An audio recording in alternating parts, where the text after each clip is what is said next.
go. Welcome back, folks. Franco, Vega, your host, RightWay podcast. We know our theme is 10 minutes of healing the right way. We got our brothers back in the building at the mall, Crenshaw Strip. Brothers from the East Coast, Connective Inc., Ian and Andy, talking about now. We're going to focus in on Move the Crowd. We have a special project. They flew out during All-Star Weekend, where there's opportunity for our youth to win $1,000, and we just completed that task. So be on the lookout to see some of our social media about this event. But brothers, welcome back. Let's talk about Move the Crowd. What is Move the Crowd?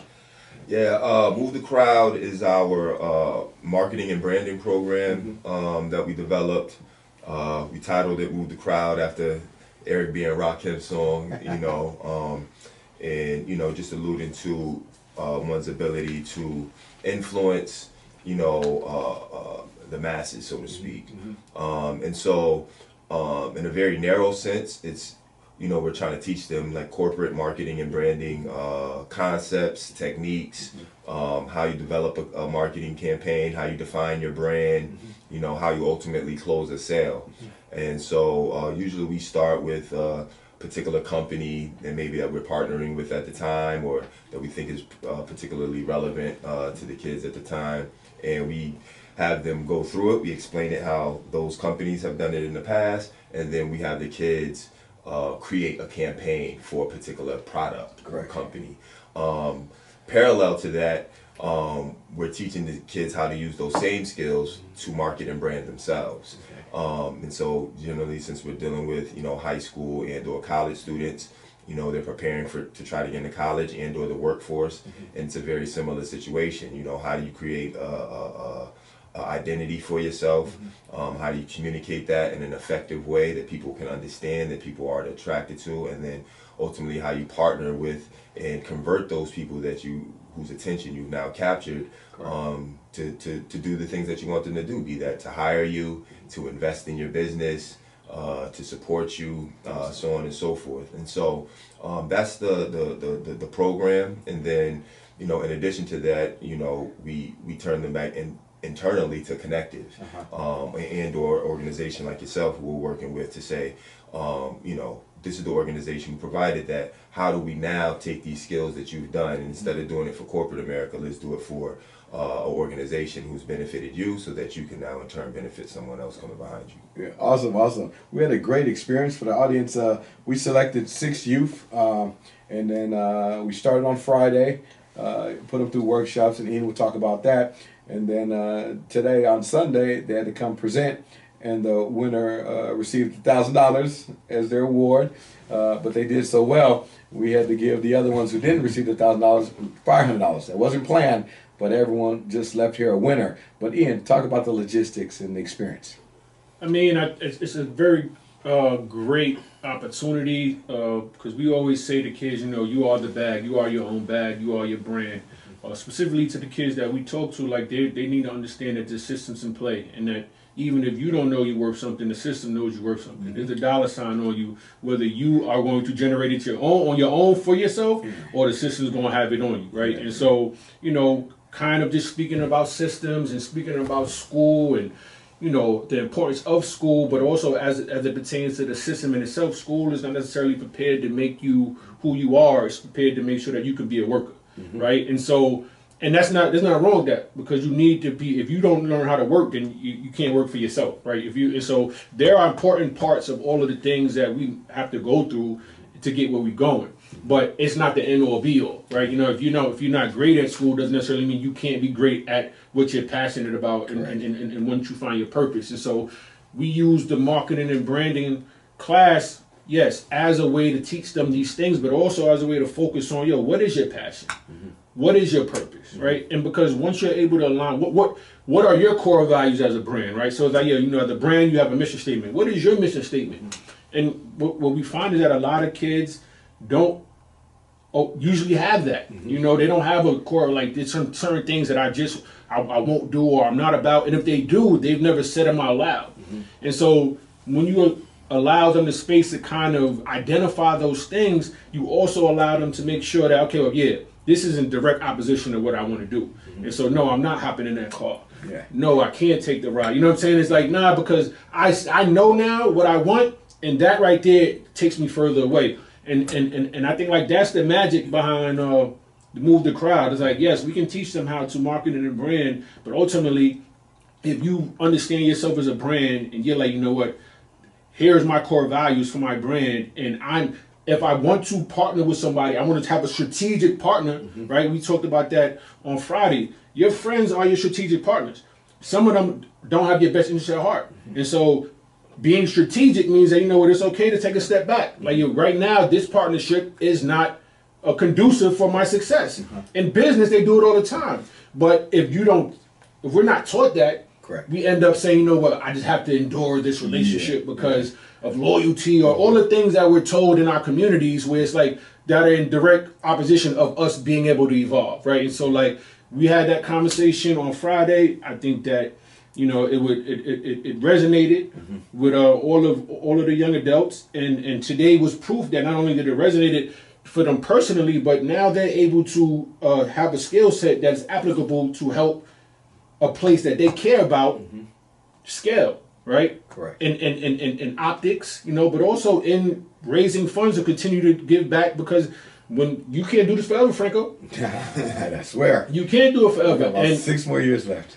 But and in those 6 years, you're gonna have to identify Yeah. a successor or successors. Yeah. And ultimately, in a nonprofit space like this, the people who have the best or are going to do the best when you're not here are people that come from it. Wow. If you have to outsource and have somebody come in who hasn't even gone through the stuff, hasn't seen you, been there for them, it's like, this is just a job. Correct. Right? And so I think that when we're in this space, a nonprofit space, when it's time to hand it off, the place it gets handed to are the people who have come through the program. Yeah. That's the safest way to do it if you want to continue to create impact. Yeah, you're right on. We learned a lot. We learned as much from the youth, as much as the youth learned as you guys taught them. So our marketing team was paying attention. You know, we've been focusing in on how do we get this youth in this social media with the youth to donate, you know, because we're always going after our demographics are 40 and older, my white brothers and sisters and my Jewish brothers and sisters. But how do we get our young folks of color to donate? And we don't ask for money. It's $5-10, you know, that's a Starbucks or something of that nature, to something that they can feel proud of, you know. Like, this is our 15th year in business, so we're running a $15 campaign. Give me $1 for each year, you know. Jokingly, I've been doing this since 1995, so yeah, you did put a bug in my ear now, because I do got to start working on my successor, you know, because we want a young adult that come from the system, lived experience, who can really talk about this movement we got going on, you know. So what was your best experience from this? You played the judge, you know. I know that was hard. The best part of it, and I discussed this with the kids, that it wasn't intentional, but the way it all worked out is that what the kids individually contributed ended up being like the exact components that a marketing team or a marketing campaign would need. And I know they didn't collaborate on it because they were all individually doing their one thing. They only had a day to do it. But for it to all come together like that, so seamless, to sit there for them, they could have all been focused on the exact same thing. But it worked out that they were all focused on the things that were necessary to build a unified team. Correct. And so for that to happen, and to happen in the room, and to happen organically, like we said, we had some kids that were here on Friday who didn't make it, they didn't show up to the final cut. But to have the 4 that did be the ones that you need in order to take the next step forward, that was amazing to me, you know. And that's not something that we can plan for, that's not something that we can structure.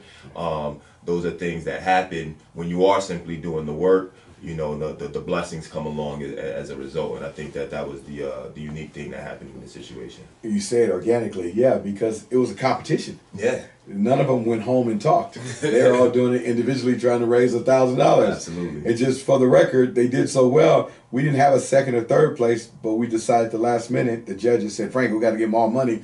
And so we threw in another $500 for each person who didn't get the $1,000. So we gave away $1,000, and then we gave 3 other youth got $500 each. So where we got the budget? I mean, it was $2,500 to run this, you know. What was your experience like, Ian?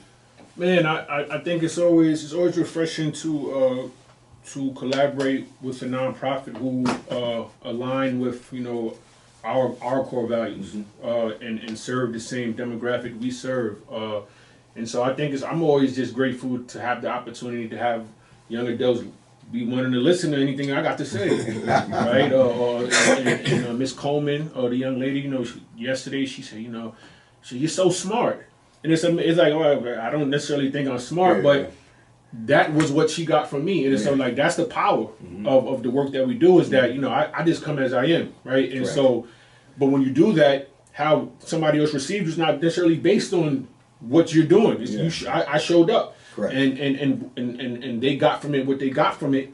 But it's always magic when you see kids learn something new and then be able to learn it and then apply it. Correct. In a short turnaround time. Correct. Is magic, because one of this lets you know that this formula works. This way to onboard an ideology or idea, or in education they say pedagogy. I hate that word, but it works, right? And so like.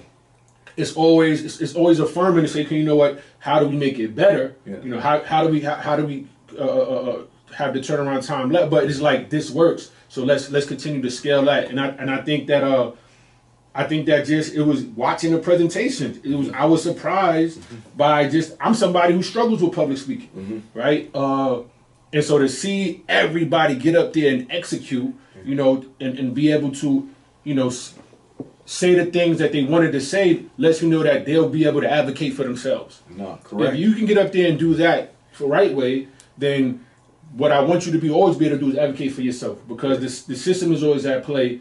And the one skill I want you to always walk away with is being able to say, like, this ain't right, and if it ain't right, I can speak to it, right? But the one thing I always say to kids, if you have a problem and you become a problem, your problem doesn't get solved, right? Correct. And so being able to communicate at a high level ultimately is a super important ingredient for success. Correct. Right? Emotional intelligence. And all of it, they showed a high level of hyper focus on day one.